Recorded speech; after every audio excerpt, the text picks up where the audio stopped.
Cell potential, dealing with these standard reduction potentials. First, we have to revolve around what is a cell potential, okay? Which means we got to focus and hone in on voltage, okay? What is voltage? It is the amount of energy a unit of charge would gain by moving from one point to another, okay? So if there's a separation of charge. So obviously, there's going to be potential energy that is existing when there are these two charges separate from one another, okay? So if you have 1 point here, obviously, there's going to be a want from one end of the point to release and give away those electrons to the other point, okay? And obviously it's going to be building up charge and it's going to be excited to want to do that, okay? So of course this would gain principle over here is why I underline it for the potential energy, okay? The potential energy is also known as the voltage, okay? There's a reason why voltage, another synonymous word for it, is the potential difference.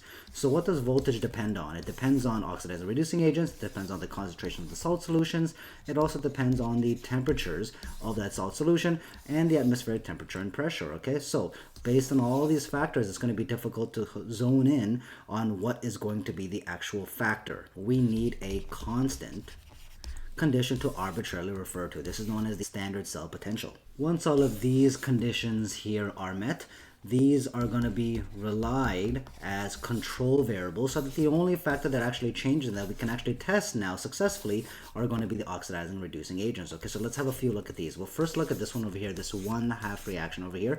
This one here with hydrogen can be an oxidizing or reducing agent, so that its voltage is going to become 0 and its E naught, also known as the E standard, will also be 0, okay, also known as the voltage. See the 20-minute version video link in the description about why this can be possible. If we look at this question over here, we've broken it up into two different half reactions by splitting them up, okay, the chlorines with the chlorines and the bromines with the bromines. Of course, we know that this is going to be the reduction because we have the electrons on the reactant side. We know that this one here is going to be the oxidizing, okay, half reaction, because the electrons are on the product side. It is being produced, it is being yielded, so it's being lost, okay? And as you can see, we have the E anode, which is going to belong to the oxidizing half reaction, and the cathode with the reduction half reaction. So for the E anode, we can see up here that the Br2, okay, and the Br minus is over here, okay, so it's voltage 1.07. I've written that here, okay. We don't have the reduction half reaction written here, it's not in this chart, but I'm just going to give you what the value is over here. It's 1.36, so it should be somewhere around there. How do we predict spontaneity? We have to do our cathode minus the anode. That's the formula. So you just get the difference between these two. You get 0.29 volts. Okay, if it's positive, it's going to become spontaneous. If it's negative, it's going to not be spontaneous. So obviously this is going to be spontaneous. Try these two questions, this one and this one. I'll be giving you the answer shortly.